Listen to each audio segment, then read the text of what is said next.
दोस्तों 26 जनवरी यानी गणतंत्र दिवस, मुझे यकीन है कि आप सब अच्छी तरह से गणतंत्र दिवस मनाए होंगे। और मैं आप लोगों को एक सवाल करती हूँ कि क्या है इस दिन की खास महत्ता। तो आप बोलोगे आज ही के दिन यानी 1950 26 जनवरी को हमारा संविधान ऑफिशियली तौर पर चालू हुआ था और इस संविधान में हर व्यक्ति को समान अधिकार देने का निर्णय लिया गया था। इसीलिए इस दिन को हम गणतंत्र दिवस के तौर पर मनाते हैं। पर मेरा सवाल आपसे ये है कि 26 जनवरी को ही क्यों, जबकि 26 नवंबर 1950 में संविधान बनकर तैयार हो गई थी। तो फिर ये 2 महीने की डिले क्यों और ये संविधान बनाने की आवश्यकता क्यों पड़ी। तो इसी क्यों को जानने के लिए आपको लेके चलता हूँ आपके चैनल क्योंकि द अनलॉक में।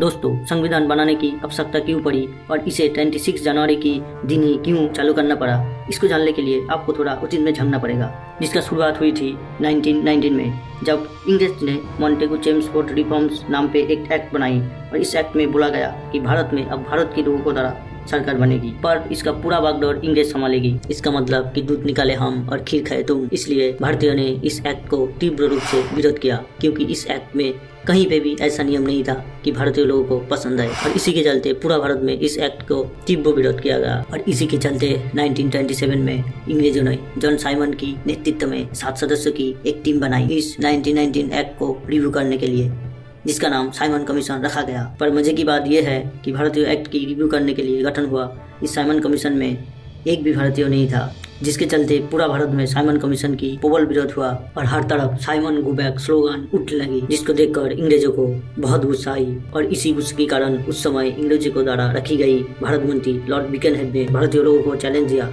कि दम है तो वो अपने संविधान खुद बना के दिखाए।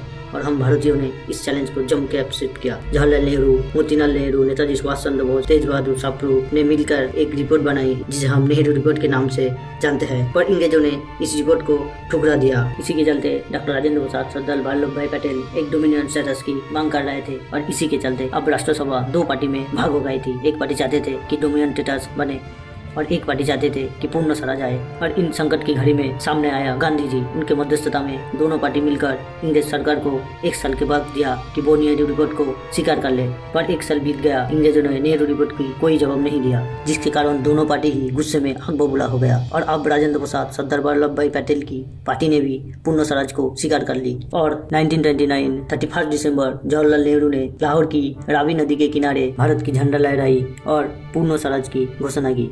और इसके बाद 2 जनवरी 1930 में कांग्रेस की वर्किंग कमेटी ने डिसाइड किया कि वो जनवरी की आखिरी संडे को पूर्ण स्वराज दिवस मनाएंगे। और लकीली वो संडे 26 जनवरी थी। अब भारत को एक ऐसी संविधान की जरूरत थी जिसे हर व्यक्ति को समान अधिकार मिले। और 9 दिसंबर 1946 को संविधान निर्माण की आरंभ कर दी गई थी। और उसके बाद जब 15 अगस्त 1947 में भारत को स्वाधीनता मिली, उसके ठीक 12 दिन बाद यानी 28 अगस्त को डॉक्टर BR अम्बेडकर की नेतृत्व में 7 सदस्य की एक टीम मिलकर भारत का संविधान निर्माण का काम पूरा किया 26 नवंबर 1949 में। यानी पूरा संविधान तैयार होने में पूरा 2 साल 11 महीने 18 दिन लग गए। पर सवाल ये है कि जब 26 नवंबर को संविधान तैयार हो गई थी तो फिर 26 जनवरी को ही क्यों। इस क्यों का जवाब है कि 1930 की 26 जनवरी के दिन पहली बार पूरा देश में पूर्ण स्वराज सेलिब्रेट किया गया था। और इस दिन की महत्व देने के लिए 26 जनवरी के दिन भारतीय संविधान को ऑफिशियली तौर पर